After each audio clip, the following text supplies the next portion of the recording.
Là, ce côté-ci, le côté à gauche, ou bâbord, ça fait comme on peut voir, il y a un bon contrat à faire de remettre tout ça en ordre.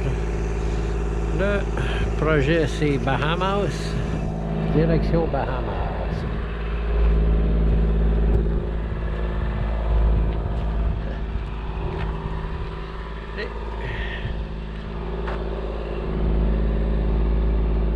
L'ancre et le devant du bateau.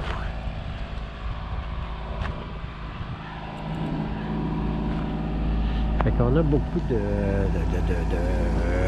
prospecteurs à leur retraite ici qui travaillent à remonter leur bateau.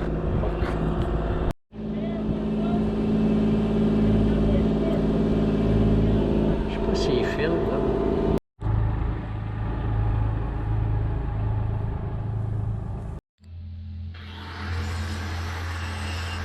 Le bateau, après pratiquement 2 ans d'entreposage dans la marina, il a quand même passé au travers, pas pire.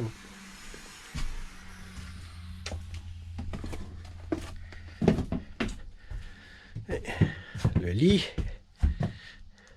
ou la cuisinette. Et voici ici la cuisine.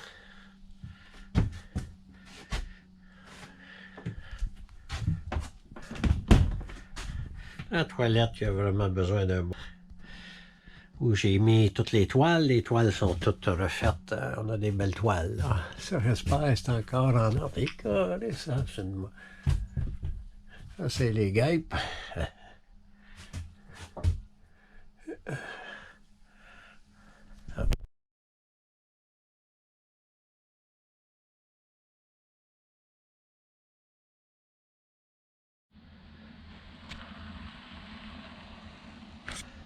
On s'en va voir la première étape qui est en haut.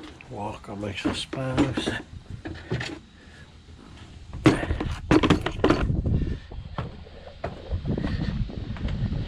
Comme on disait, toutes les plywood vont être à changer. C'est tout défoncé, elle est en train de passer au travers.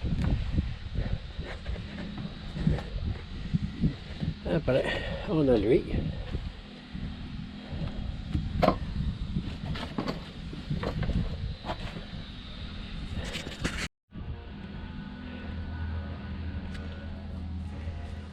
Ça fait qu'on a la cabine de pilotage. C'est un bateau à une seule cabine seulement. Ça fait que on a les contrôles, lui fonctionne bien. Lui, un petit peu stiff. Il faudrait que je mette la switch. Ici, c'est pas stiff, c'est bon. Radio. Et puis c'est lui le problème, c'est qu'il est jamais. Lui, ça c'est le throttle des moteurs, mais lui à droite est jamais. On a un problème ici. Fait qu'on va ouvrir le throttle. Voir qu'est-ce qui se passe avec ça. C'est le câble, l'engrenage, le câble ou bien le...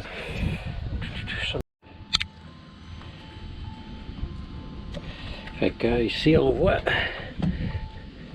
l'engrenage pour les leviers qui font fonctionner. Probablement le câble est ici. Et puis, lui, il est jamais. Je vais aller voir au moteur qu'est-ce qui se passe là. Si on a un problème, il faut absolument.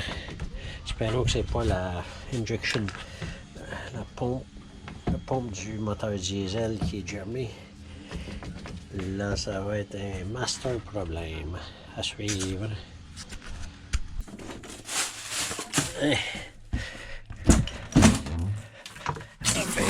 Et un panneau. Et voici, on a notre throttle qui se retrouve. Il faut faire que ça change de bord, lui.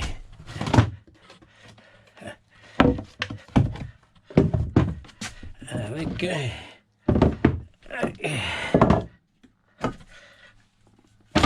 Ouais. Avec notre throttle, il était... Maintenant, on est sur le moteur gauche pour trouver le problème quand le câble du throttle qui arrive à la pompe. On a ici la pompe à injection, celle qui contrôle tout le moteur ici. 6 injecteurs, ça veut dire 6 cylindres. Et puis, celle-là reçoit le diesel par les deux. On a 2 filtres ici qui vont filtrer pour la poussière, puis surtout l'eau. Et puis ici, on a la pompe. La pompe la pompe qui envoie, qui pompe l'eau, le diesel de la tank jusqu'au moteur, jusqu'aux 2 filtres à diesel qui sont ici. Avant de partir un moteur diesel après un certain temps d'arrêt, ça vaut la peine. Ce qui fait, c'est les pompes sont construites en fonction qu'ils mettent une pompe manuelle ici. Une pompe manuelle, ça fait qu'on pompe du diesel dans tout le système pour être sûr qu'il est bien rempli de diesel partout. Il va être plus facile à démarrer et moins difficile pour le démarreur et les batteries. Ça, c'est la pompe, la première pompe qui pompe autour probablement d'une quinzaine de livres qui envoie le diesel ici à nos 2 filtres à diesel.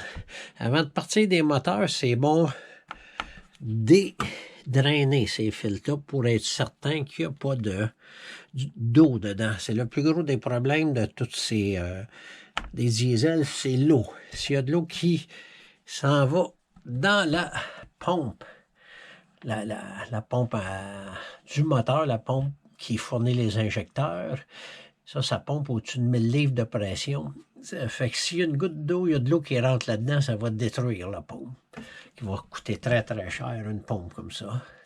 Ça fait que ça s'en vient ici.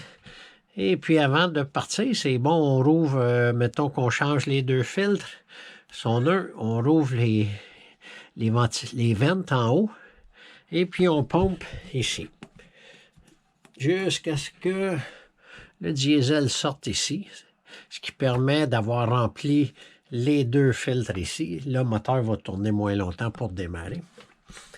Et puis, ça s'en vient ici. Et puis, moi, mon problème était... Fait qu'on a la pompe à diesel. Puis, en arrière, ici, sur le devant du moteur, ça ici, ce petit solénoïde-là, c'est lui qui sert à arrêter le moteur. Quand on appuie sur le bouton en haut, ce qu'il va faire, il va permettre, ici, on voit le levier qui se fait, ici, et puis en actionnant ça va arrêter le moteur ici. Ou ça, on pourrait arrêter le moteur à la main, en poussant dessus. Ici, ça arrête directement le moteur, ça coupe le diesel aux injecteurs. À côté, c'est là qu'on voit le câble rouge qui vient d'en haut. Il doit avoir pratiquement 30 pieds de long. C'est un push-push cable qui arrive ici. On voit ici, c'est le deuxième ici, celui-là. C'est lui qui contrôle le moteur. Même chose, il y a un deuxième levier juste ici. Et puis, c'est lui qui va donner, qui va faire augmenter ou diminuer la vitesse du moteur, qui est justement ici, qui vient du câble, du push-push cable qui est ici. Et puis ça, c'est les 2 choses qui contrôlent la fuel pump, qui contrôle le moteur. C'est comme le carburateur. C'est ces deux choses-là seulement qui contrôlent la fuel pump. C'est mécanique. Ça n'a aucune électronique, aucun électricité de 12 volts qui contrôle rien là-dedans.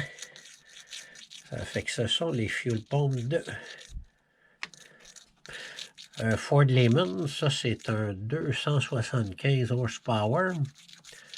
Ça fait que si jamais je veux changer, je commanderais ça, le numéro ici. Ça fait que c'est toute la mécanique de carburation pour les diesels. Les anciens diesels sont très, très simples. C'est pour ça que c'est très, très, très reliable. C'est très fiable. On peut aller... ça n'arrête jamais. Il n'y a pas d'électronique pour rien. Je viens de vérifier ça, là, ici. Bon, phew, il est déjà mis. Il va bien. La vie est quand même un peu stiff, mais comparé à tantôt. Ça fait que le gros des problèmes est réglé. On va le huiler, on va le faire travailler. Puis on va aller mettre la graisse, de l'huile et tout, et tout, et tout.